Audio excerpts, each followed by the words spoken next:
Essayez de vous faire un peu discrète, soit vous en faites une sorte d'étendard et vous revendiquez le truc. Donc je me suis lancée dans des... À 48 ans, Audrey Fleurot vient de briser un silence que personne n'attendait. Derrière le sourire flamboyant de la star du cinéma français, une vérité troublante se cachait depuis plus d'une décennie.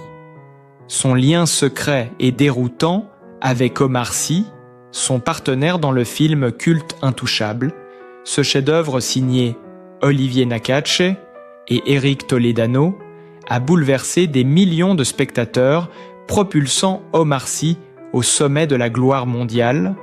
Mais pour Audrey Fleurot, cette aventure, aussi grandiose qu'inoubliable, a laissé un goût étrange, presque amer. Ça m'a mise mal à l'aise, confie-t-elle aujourd'hui, d'une voix sincère, loin des caméras et des tapis rouges. Des mots simples, mais lourds de sens, qui ont surpris tout le monde. Comment un tel succès, symbole d'émotion et d'humanité, a-t-il pu devenir pour elle une source de gêne ? En évoquant son malaise, l'actrice lève le voile sur une réalité souvent passée sous silence, celle de l'ombre qui se cache derrière la lumière des projecteurs. Alors qu'Omar Sy voyait sa carrière exploser, enchaînant les tournages internationaux et les récompenses, Audrey, elle, ressentait une forme d'effacement. Elle admirait son collègue, mais la médiatisation soudaine, la comparaison constante, l'ont fragilisée. Ce n'est pas la jalousie, mais la sidération d'assister, impuissante, à une ascension aussi fulgurante que déroutante. Intouchable avait tout changé, y compris leur rapport. Leur complicité à l'écran s'était transformée dans la vie réelle en une distance subtile, faite de respect et de non-dit.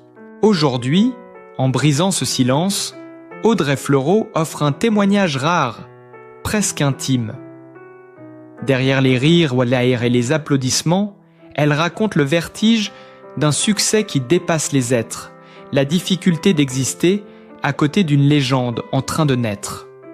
Une confession touchante, sincère et profondément humaine qui rappelle qu'au-delà du glamour, le cinéma reste avant tout une aventure d'âme. Ce jour-là, tout semblait pourtant parfait. Sur le plateau d'Intouchable, Audrey Fleurot et Omar Sy formaient un duo magnétique, complice, presque fusionnel. Les rires fusaient entre deux prises, les techniciens retenaient leur souffle devant la justesse de leurs échanges. Personne ne pouvait imaginer que, derrière cette alchimie éclatante, l'actrice ressentait une gêne sourde, une tension difficile à nommer. Je voyais ce tourbillon se créer autour de lui, se souvient-elle, et je sentais que quelque chose m'échappait. Quand le film est sorti, tout a explosé. Les journaux titraient « Sur le web, le phénomène Omar Sy ». Les plateaux télé se l'arrachaient, les fans le suivaient partout. En quelques semaines, il devenait l'homme que toute la France adorait. Audrey, elle, observait cette déferlante médiatique depuis l'ombre, entre fierté et malaise. Elle avait participé à une œuvre historique, mais le succès avait pris une direction qu'elle ne maîtrisait plus.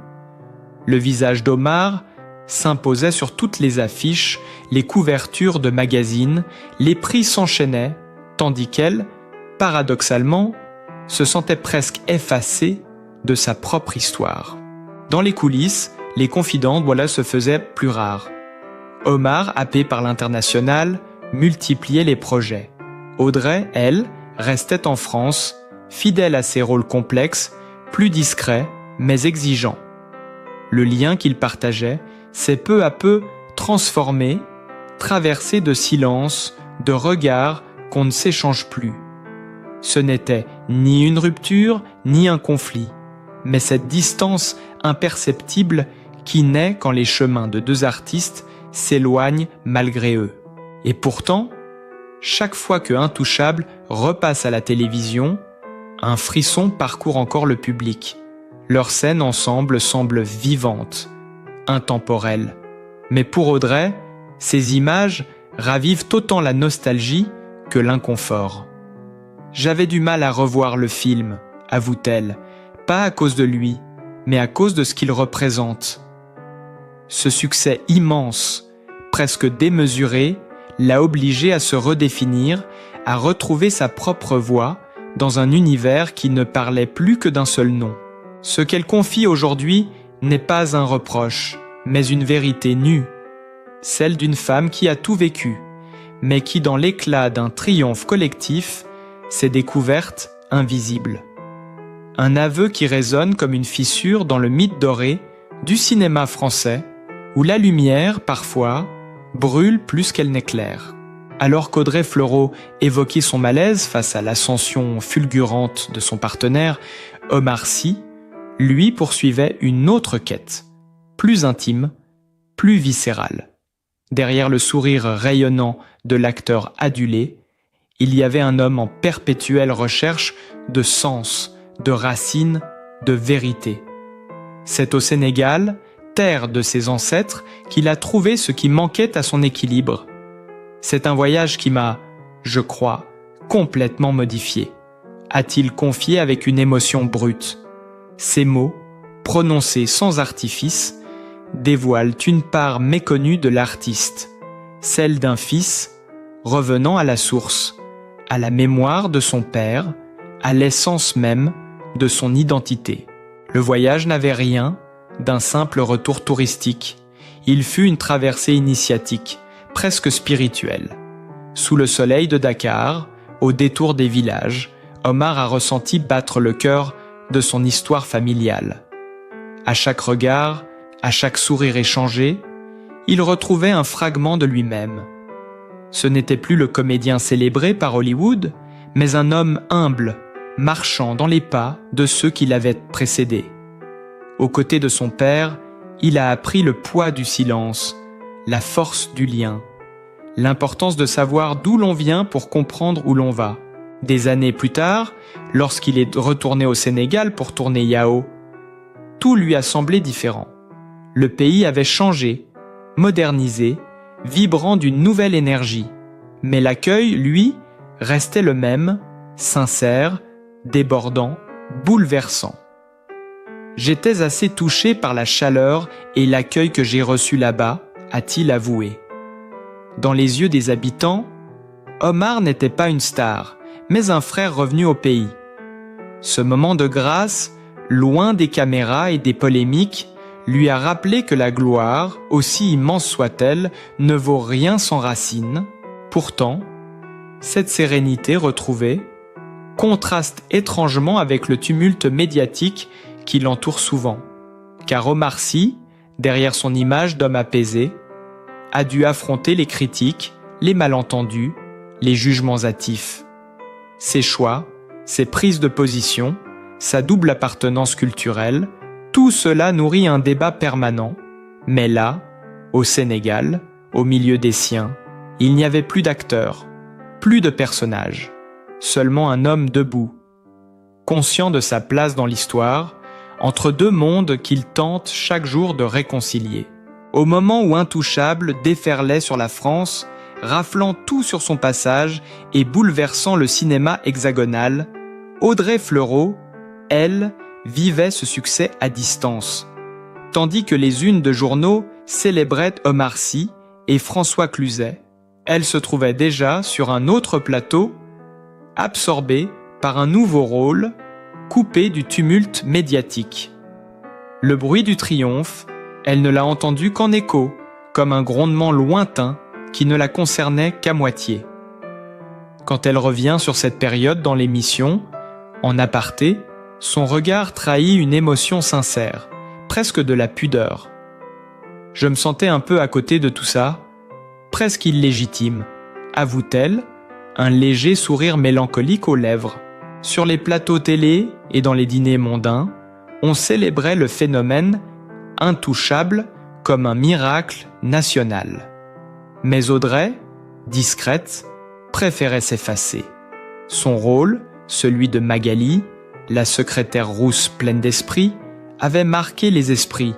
Pourtant, elle refusait d'y voir un tremplin personnel. « Le film ne repose pas sur mes épaules », confia-t-elle simplement. Dans cette phrase, toute sa vérité, celle d'une actrice qui ne cherche pas la lumière à tout prix, qui avance avec la conscience tranquille d'avoir servi une œuvre sans en réclamer la gloire. Et pourtant, le paradoxe est là. C'est souvent ce détachement qui la rend si attachante, car pendant que d'autres savouraient les récompenses, Audrey Fleurot, elle, se questionnait. Sur la place des femmes dans le cinéma, sur la reconnaissance, sur cette fine frontière entre réussite collective et effacement individuel, ce triomphe, au lieu de la porter, l'a poussée à s'interroger sur ce que signifie réellement réussir dans ce milieu où l'exposition devient parfois une cage dorée. Dans les couloirs des studios, certains la félicitaient avec admiration, d'autres la réduisaient à un simple visage secondaire du film. Elle oscillait entre fierté et inconfort, entre gratitude et distance. Loin de toute amertume, son regard restait lucide, empreint de douceur. Derrière ses yeux clairs, on devinait une sensibilité rare, celle d'une femme qui ne se laisse ni griser par les louanges, ni dévorer par les projecteurs. Ainsi, pendant que la France entière vibrait au rythme du duo Cyclusé, Audrey Fleurot suivait son propre chemin, à contre-courant, en silence. Ce décalage, à la fois douloureux et apaisant, dessinait déjà le portrait d'une actrice à part, libre, sincère et profondément humaine. Quelques semaines à peine après ses confidences émouvantes sur le Sénégal, Omar Sy s'est retrouvé au cœur d'une scène bien différente, beaucoup moins sereine. Un matin d'automne, dans l'agitation familière d'une grande gare parisienne, les voyageurs ont assisté, médusés, à un incident inattendu impliquant l'acteur. Selon plusieurs témoins, tout a commencé à quai, alors qu'Omar Sy s'apprêtait à monter dans un train, accompagné de son imposant chien. Un agent de la SNCF lui aurait alors demandé, conformément au règlement, de lui mettre une muselière. L'acteur aurait refusé, calmement d'abord, puis de manière plus véhémente lorsque la discussion s'est envenimée. Très vite, les voix se sont élevées, les téléphones se sont braqués sur lui, capturant chaque geste, chaque mot. L'atmosphère s'est tendue. Certains passagers tentèrent de comprendre, d'autres murmuraient, surpris de voir une star d'une telle stature dans un face-à-face si banal et pourtant si électrique. Il avait l'air agacé, presque blessé, confiera plus tard un témoin. L'incident, d'apparence mineure, a pourtant pris des proportions inattendues, alimentant en quelques heures un flot de commentaires sur les réseaux sociaux. Ce n'était pas la première fois qu'un tel accrochage survenait. Quelques mois plus tôt, en mai, un épisode similaire avait déjà opposé Omar Sy aux autorités ferroviaires pour la même raison. Le refus de faire porter une muselière à son chien, classé en catégorie 2 selon la loi, une règle stricte, connue, et que les agents doivent appliquer sans exception. Mais pour Omar, il ne s'agissait pas de provocation. D'après ses proches, il s'agirait plutôt d'un attachement viscéral à son animal, un compagnon fidèle, symbole pour lui de liberté et de confiance. Pourtant, cette nouvelle altercation survenue en public n'a pas manqué d'écorner son image. L'acteur, d'ordinaire discret et respecté, s'est retrouvé soudain au centre d'un débat sur le civisme, les privilèges et la responsabilité des figures publiques. Certains y ont vu un simple malentendu, d'autres une arrogance déplacée. Ce qui est sûr, c'est que l'épisode a ajouté une ombre à son aura immaculée, révélant une part plus complexe de l'homme derrière la célébrité. Celle d'un être humain sujet aux émotions, aux colères, aux contradictions, comme tout un chacun. Bien avant les projecteurs d'Intouchables et les tapis rouges, Audrey Fleurot avait déjà fait vibrer la scène et l'écran par son charisme incandescent. C'est dans Engrenage, la série culte diffusée sur Canal+, qu'elle s'impose véritablement aux yeux du grand public. Cheveux de feu, regard acéré, diction précise, elle incarne Joséphine Carlsson, une avocate ambitieuse, fascinante, souvent à la lisière du bien et du mal. Ce rôle, d'une intensité rare, devient sa signature. Les spectateurs découvrent alors une actrice à la fois élégante et dangereuse, capable de transformer chaque scène en duel psychologique. Rien n'est laissé au hasard. Son port de tête, son assurance, cette froideur presque sensuelle, tout chez elle intrigue, captive, dérange parfois mais ne laisse jamais indifférent. C'est là que commence la légende Fleurot. Les critiques saluent son audace, sa modernité, son jeu sans phare. Dans un univers dominé par les figures masculines, elle impose une présence souveraine. Sa Joséphine n'est pas une héroïne docile, mais une femme complexe, libre, déroutante, parfois blessée. Cette nuance, Audrey la porte avec une intensité magnétique. Elle attire la lumière sans la chercher, incarne la force dans la fragilité, la puissance dans le doute. Puis vient Kaamelott, et tout change encore. Sous la direction d'Alexandre Astier, elle prête ses traits à la Dame du Lac, figure mythique et mystérieuse du roi Arthur. Là, son élégance s'enveloppe de mystère, son regard devient presque surnaturel.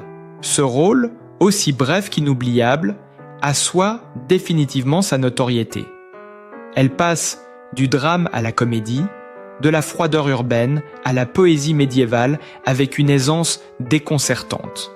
Les fans la suivent, fascinés par cette capacité à se réinventer, à changer de peau, sans jamais perdre cette intensité singulière qui la définit.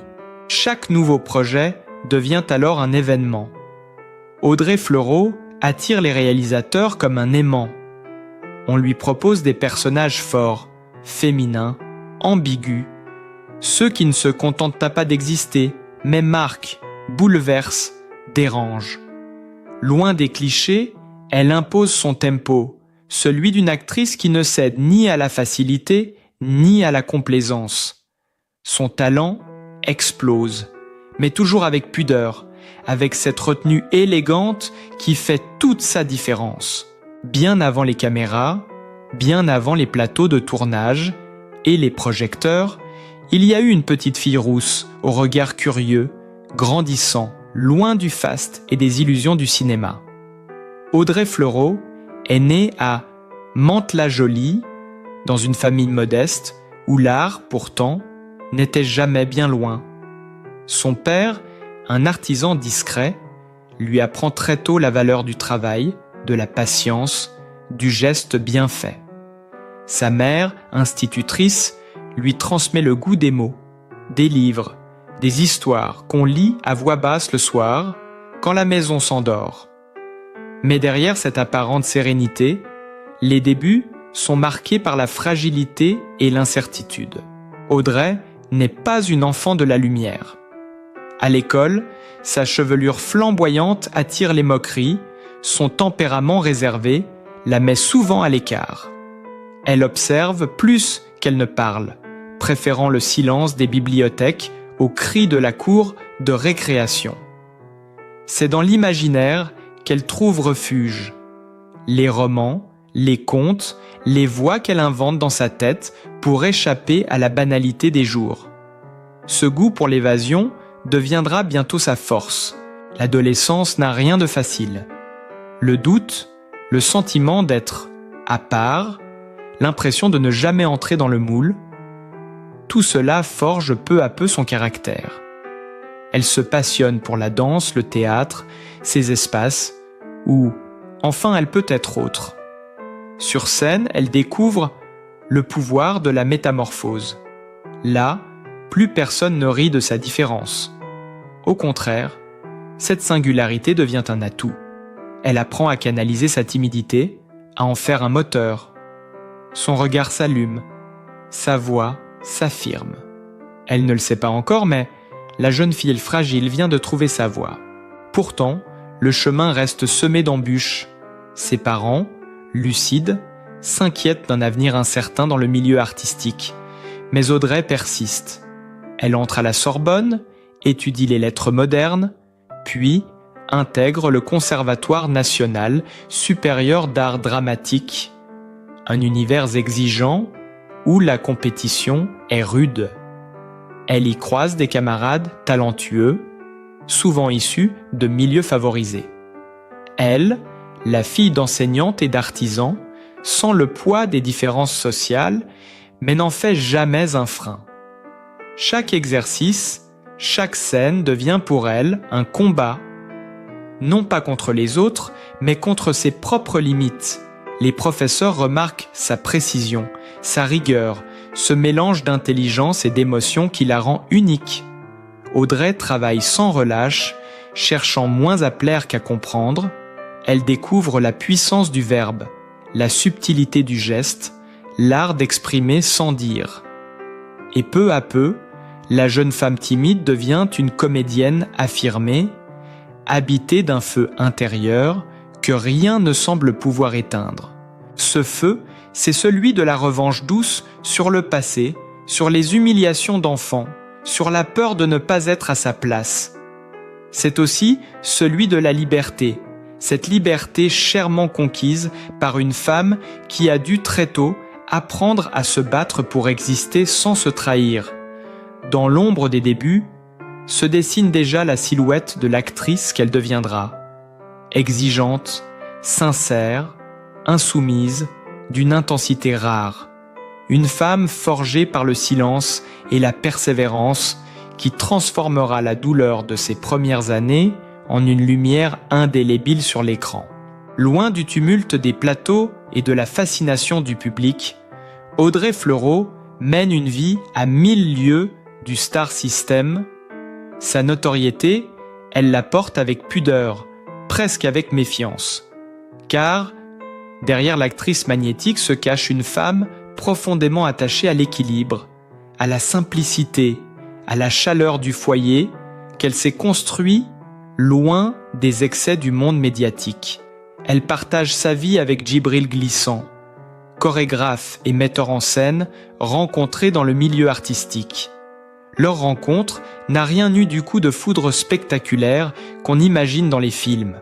C'est une complicité lente, naturelle, née du respect mutuel et de la passion commune pour la création. Ensemble, ils forment un duo solide, discret, ancré dans la vie réelle. De leur union était né un petit garçon, Lou, en 2015, une naissance qui a tout changé pour elle. Audrey, longtemps absorbée par les tournages et la perfection de son art, découvre une autre forme d'intensité, celle de la maternité. Elle en parle rarement, avec cette pudeur qui la caractérise, mais chaque fois qu'elle évoque son fils, son regard s'adoucit, sa voix se fait plus lente, presque émue. « Devenir mère m'a fait lâcher prise », confiait-elle un jour. Elle, la travailleuse acharnée, perfectionniste jusqu'à l'épuisement, apprend soudain à relativiser. Les priorités changent, le rythme aussi. Les nuits pour Cheneaux Blanche ne sont plus celles des tournages, mais celles des biberons, des fièvres, des rires d'enfants dans le salon. Le couple vit aujourd'hui dans une maison à la lisière de la région parisienne, un cocon de verdure où le quotidien s'écoule paisiblement, loin des flashs et des tapis rouges. Audrey y cultive une forme de simplicité rare pour une actrice de sa trempe. Pas de luxe ostentatoire, pas de villa sur la Côte d'Azur, mais une demeure chaleureuse, pleine de livres, de musique et d'objets choisis. Là, elle retrouve son souffle entre deux tournages. On la croise parfois sans maquillage, faisant ses courses au marché, discutant avec les voisins, comme n'importe quelle mère de famille. Cette normalité, assumée, est peut-être sa plus grande victoire. Djibril Glissant, de son côté, partage son univers tout en respectant son indépendance. Leur relation repose sur une alchimie subtile. Lui, le chorégraphe ancré dans le mouvement et le corps, elle, l'actrice obsédée par le mot et l'émotion. Ensemble, ils forment une sorte d'équilibre vivant où la liberté de l'un nourrit la créativité de l'autre. Il lui a appris à danser avec la vie, à se détacher des attentes, à savourer le présent. Quand elle ne tourne pas, Audrey s'échappe souvent, avec les siens, dans le sud de la France, à la mer, là où le vent efface les masques et les caméras. Elle y marche longuement, observe le ciel, médite. Elle aime le silence, les petits gestes du quotidien, les instants suspendus. Elle n'a pas besoin d'une villa luxueuse ou d'un scandale pour exister. Sa richesse, elle la trouve dans la paix retrouvée, dans les rires de son enfant, dans le regard complice de celui qu'elle aime. C'est là, dans ce décor de vie simple et authentique, que se révèle toute la vérité d'Audrey Fleurot. Une femme accomplie, consciente de la fragilité du bonheur, cherchant à préserver l'essentiel au milieu du tumulte. Une actrice célébrée, mais surtout une femme qui, derrière les rôles et les costumes, a su garder ce que beaucoup perdent en chemin, la liberté d'être soi. Audrey Fleurot, derrière les lumières et les applaudissements, est avant tout une femme de cœur, une mère, une artiste qui a dû se battre pour exister sans jamais trahir son authenticité. Son parcours, marqué par la discrétion, la persévérance et une force intérieure rare, mérite d'être salué. Elle ne cherche ni le scandale ni la gloire facile, mais incarne cette beauté profonde qu'on appelle la sincérité. Dans un monde où tout va vite, où l'image prime sur l'âme, Audrey nous rappelle que la sensibilité, la pudeur et la fidélité à soi-même sont des formes de courage. Son histoire nous touche parce qu'elle nous ressemble. Elle a connu le doute, la peur, la solitude, mais aussi la renaissance, la joie simple d'une vie vraie, d'un amour sincère, d'un enfant qui illumine tout. Si vous avez été ému par son parcours, si vous aussi croyez en la puissance de la douceur et du talent authentique, alors prenez un instant pour la soutenir. Laissez un like pour honorer cette femme exceptionnelle. Partagez cette vidéo pour que son message de vérité et de résilience touche encore plus de cœurs. Et surtout, abonnez-vous à notre chaîne pour continuer à découvrir ces destins hors du commun. Ces histoires qui nous rappellent que derrière chaque célébrité, il y a une âme, une vie, une émotion. Parce qu'Audrey Fleurot n'est pas qu'une actrice. Elle est une leçon de vie, une flamme qui éclaire sans brûler,